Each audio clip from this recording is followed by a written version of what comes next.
Jill Filipovic is a journalist based in New York and author of the book OK Boomer, Let's Talk, How My Generation Got Left Behind.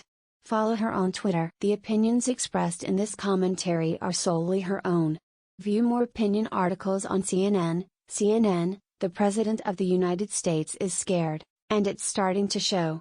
Donald Trump has tested positive for COVID-19, as have more than a dozen people close to him, including several sitting senators, members of his debate prep team, several members of his staff, his campaign manager and his own wife, First Lady Melania Trump. The organizers of his next debate with Democratic nominee Joe Biden, which was scheduled for Thursday of next week, wisely announced a plan to move the debate to an online format.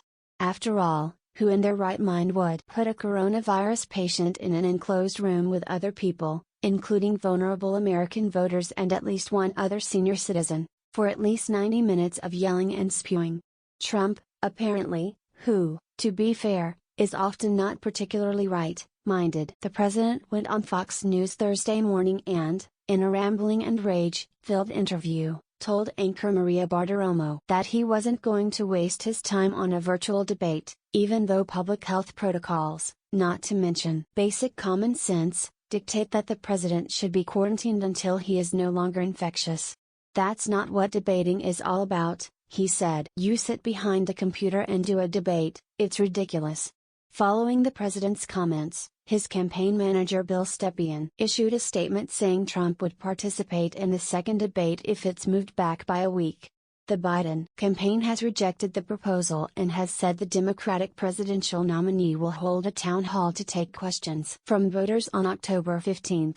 An exchange of arguments and ideas is in fact what debating is all about, something Trump stomped all over in the last presidential debate, when he refused to abide by the agreed-upon rules and instead tried to shout and bully his way through the event. He relied on the same tactics in his call into Fox, which was an ugly and incoherent spectacle, even for this president. Trump called the Democratic vice presidential nominee Kamala Harris a monster and a communist who wants to open up the borders to allow killers and murderers and rapists to pour into our country.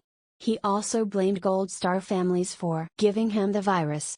And he made a series of bizarre, demonstrably false, and stunningly narcissistic claims.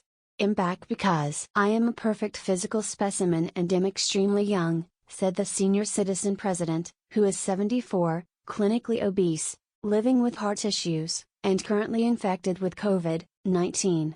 The president calls into Fox News because, unlike more legitimate and nonpartisan news outlets, they will let him rant and lie. A real exchange of ideas, and being checked on his falsehoods, is ultimately what Trump is afraid of. Without any real plans for combating the coronavirus, keeping Americans insured and able to access healthcare, or righting the economy. Without the ability to coherently articulate any policy proposals at all, a virtual debate eliminates Trump's advantages and exposes his considerable weaknesses. It also keeps the audience, the moderator, and the candidates safe. Trump has always been a showman without substance, someone who thrives on the emotional energy of a room, whether that's supporters cheering him while booing refugees or his opponents radiating frustration and disdain in response to his attacks. He leads a cult of personality that has taken over the whole of the Republican Party. The GOP did not release a new platform for 2020, the first time in the party's more than 160-year history. Instead, a one-page resolution simply affirms fealty to the leader. It would be sad if it weren't so scary. A virtual debate would make it much more difficult for Trump to pull his usual attention, grabbing stunts and to evade having to actually speak to policy questions. Presumably, someone in the control room would have the ability to mute the candidates' microphones. Split screen framing would likely require both candidates to sit down, which would impede whole body gesticulating and lurching. The president's attempts at intimidation would pack far less punch, and watching him try to bully an opponent through a screen would make it far easier to see his juvenile antics for what they are. While a virtual debate would be less optimal for Trump, it would be a far greater benefit to viewers. We would have an opportunity to actually hear each candidate articulate their vision for our country without being interrupted or bulldozed. It could be a real debate, not a contest of who can yell the loudest and talk over the other most effectively. If that puts Trump at a disadvantage because he is unable to debate ideas, well, the American people deserve to know that. And if the president truly does refuse to participate in the debate, then let Joe Biden show up alone and answer audience questions. An in-person debate is a public health risk, full stop. At the first presidential debate, the president's family flouted public health rules by removing their masks as soon as they entered the room. Just days later, the president and the first lady tested positive for COVID-19. The next debate is supposed to be a town hall, where voters ask questions.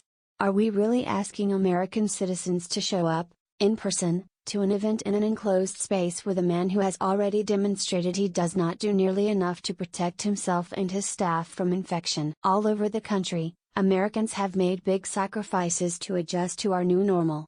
We have held weddings, baby showers and funerals online. We have sent our children to remote school. We have attended work meetings, job interviews and exercise classes via Zoom. No, it's not ideal. But a great many of us have radically adjusted our personal and professional lives to keep ourselves, our families and our communities safe from a highly contagious disease. The men who want to sit in the Oval Office can do the same.